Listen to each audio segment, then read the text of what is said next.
অনুভূতিটা খুবই ভালো। আসসালামু আলাইকুম বন্ধুরা, আজকে আমরা লাবিবার নাকের ফুল কেনার জন্য যাচ্ছি। এখন আমরা নিউ মার্কেটে যাব লাবিবার নাকের ফুল কেনার জন্য। এই তো আমরা নিউ মার্কেটে চলে আসলাম, চাঁদনী চক গেটের সামনে। এখানে আমাদের সবাই পরিচিত ছিল, তো তাদের সাথে লাবিব একটু দুষ্টুমি করতেছিল। তারপর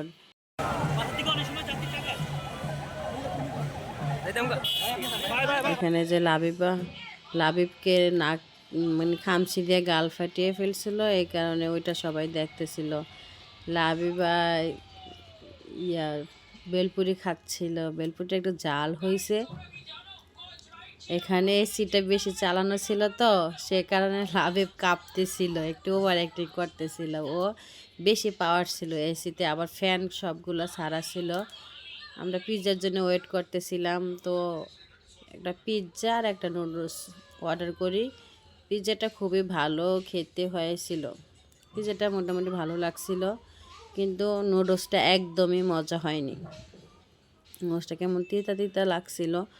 তো লাবিবা নুডলসটা খেতে চাইনি। তারপরেও মানে আমি বলতেছিলাম যে এখন নিছো, এতগুলো টাকা দিয়ে নিছো, খাও নাই, তোমার আপু বকা দিবে।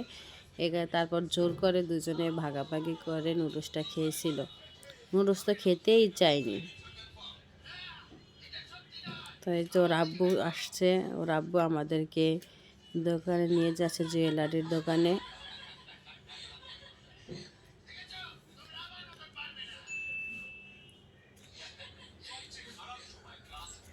এটা হচ্ছে চাঁদনী চক গেটের সাথেই 17 জুয়েলার্স।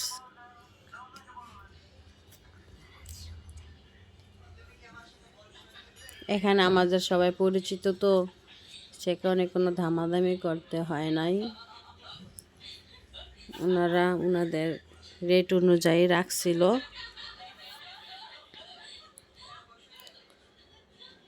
লাবি বলতে একটু বাইরে যাবে, লাবি একটু বাইরে নিয়ে গেছিল। নাকের ফুল পছন্দ করে, আমরা একটা ছোট্ট, যেহেতু ছোট মানুষ তাই ছোট নিয়েছি। লাবিব আমাকে দোকানগুলো দেখাচ্ছিল, আমি বলছি এখন এক দোকান থেকে কিনে ফেলছি, এখন আর নেওয়া যাবে না, চলো।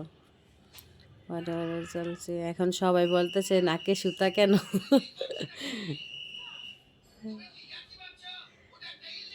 লাবিব ওর বান্ধবীকে দেখেছিল, সেটা বললো আমাকে। তো এখন আমরা বাড়িতে ফাইনালি লাবিবা তুমি নাকের ফুল পরে ফেলছো, তোমার অনুভূতিটা কেমন?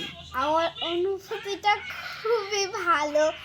আমার খুবই ভালো লাগতেছে যে আমি অবশেষে পড়তে পারছি। আর এটা আমি খুলে ফেলছি, এটা ইয়ার থেকে দিছিল, হয়তো এইভাবে ছিল। এই যে নাকের ফুলটা আমাকে কি ফুটটা উঠছে নাকি এটা দেখায়, আমার চেহারা কিন্তু এরকম জানি লাগতেছে আমার থেকে।